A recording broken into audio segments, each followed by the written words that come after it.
খাৰু বিন্দক খাৰু খাৰু দুটা হাতাতো খাৰু বিন্ধি আলোকবাৰীত যাই হাত চাপৰি দিয়ক, পইচা পাব। কাৰণ কিয় জানেনে, আমাৰ জুবিন দা যে কৈছিল ঘণ্টা ঘেণ্টা ঘেণ্টা, আমাৰ জুবিন দাই ঘেণ্টাও নিয়াই নাপায়।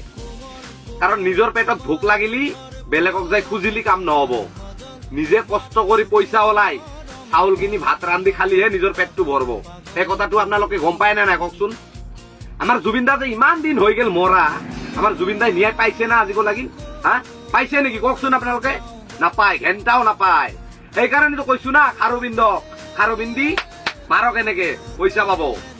জুবিনদাৰ কাৰণে, জুবিনদাক ন্যায় দিবৰ কাৰণে বেলেগক খুজিলি কাম নহব, আমি সকলোৱে মিলি জুবিনদাৰ ন্যায় দিব লাগিব।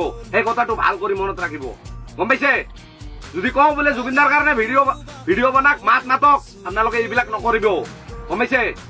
মাতিব নোৱাৰিলে কি হল, আপোনালোকে কমচে কম জুবিনদাৰ কাৰণে ভিডিঅ'টোতো শ্বেয়াৰ কৰিব পাৰে না নাই কওকচোন? কৰক শ্বেয়াৰ। আমাৰ জুবিনদাক কি ন্যায় দিব নালাগিব নেকি কওকচোন? আমাৰ জুবিনদা কি আমাৰ কাৰণে একোৱেই নাছিল নেকি? হা কওক আপোনালোকে?